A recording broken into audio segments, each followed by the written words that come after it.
the chief political analyst for Sinclair Broadcast Group and former special assistant to President Trump at the White House, Boris Epshteyn. Boris.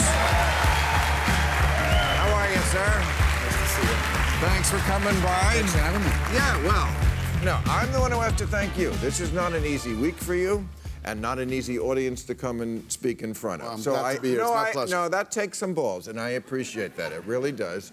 And you have a big new job. You, Sinclair, I don't know if people know this. This is another big story that kind of got buried.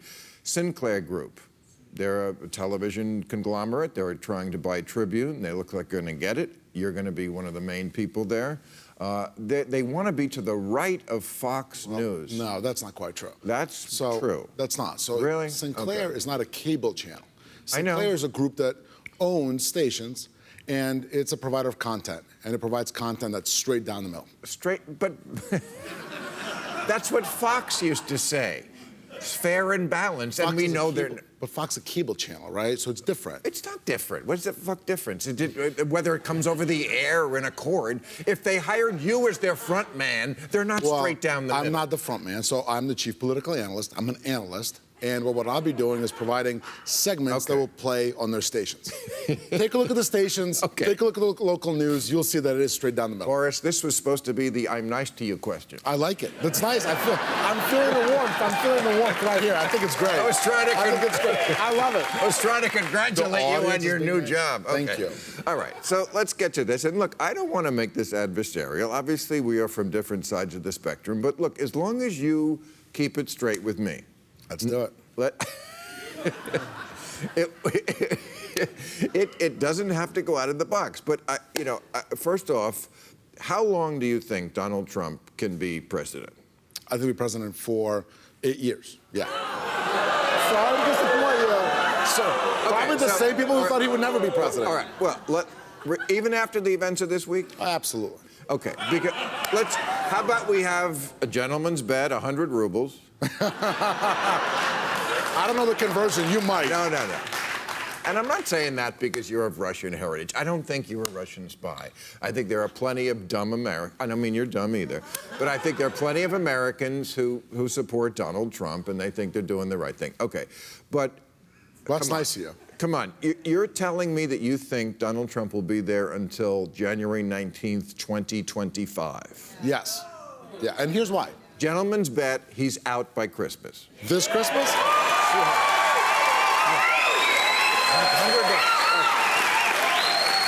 So, I mean, tell me, I asked the crowd here, it looks like he's trying to get impeached. It looks like he's admitted obstruction of justice at least twice. You don't see it that way? Absolutely not. Here's what I see.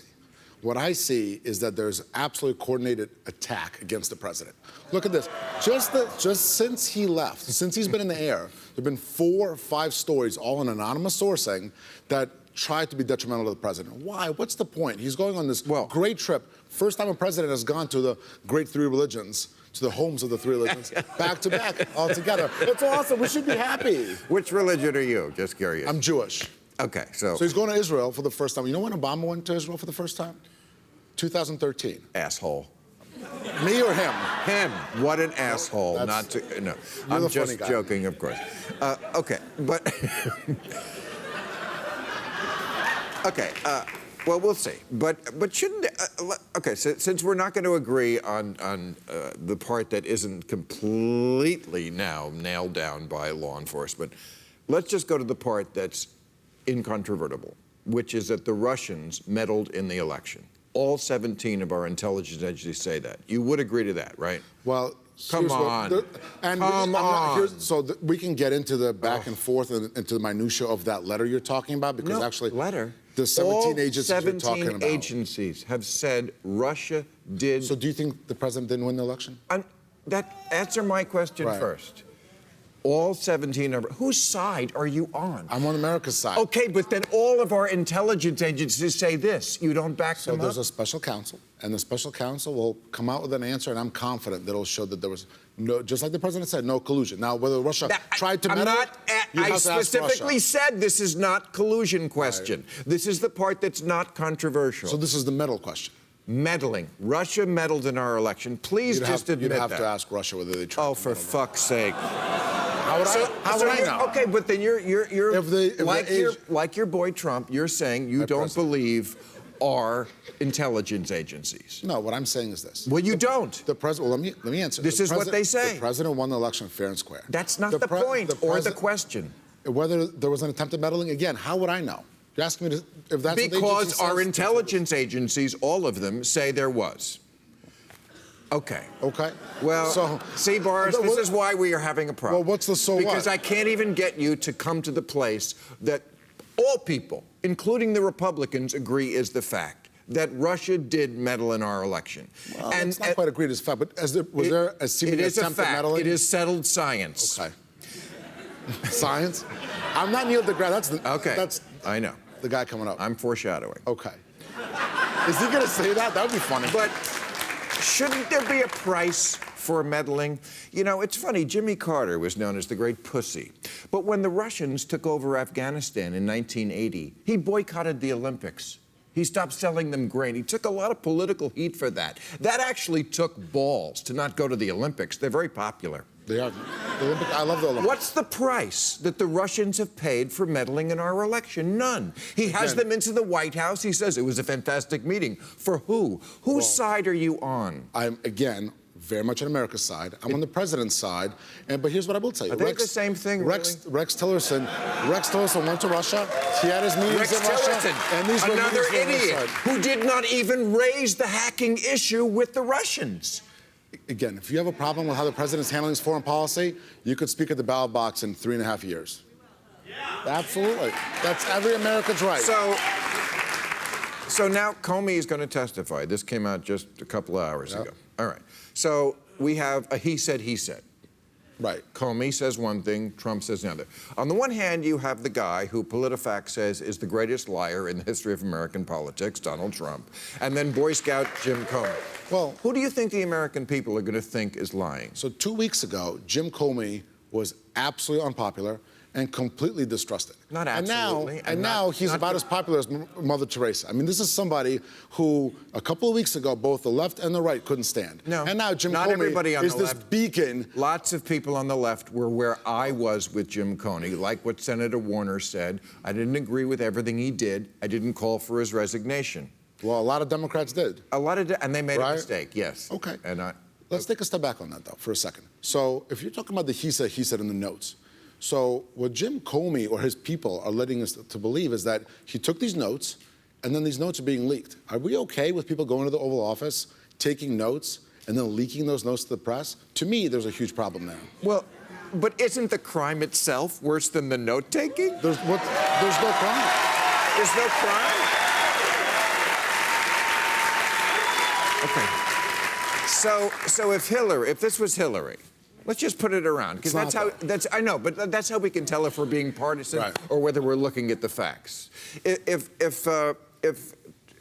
Obama, when they were looking at Hillary, had said, because Trump said to Comey about Flynn, he's a good guy.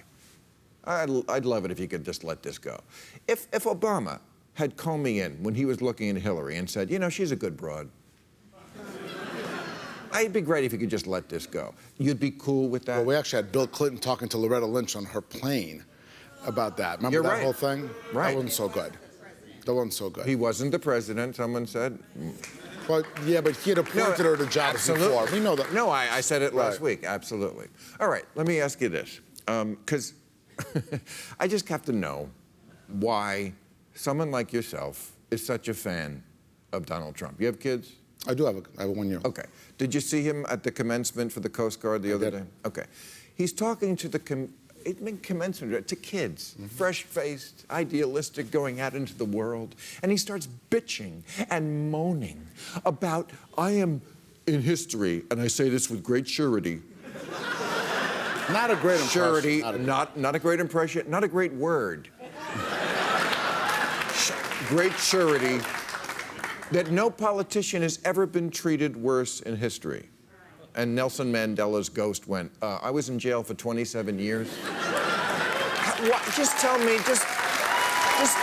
why Someone who I bet is otherwise a decent human being with children. How you can look at that, a guy who never takes responsibility, who is always whining and bitching and moaning and lying.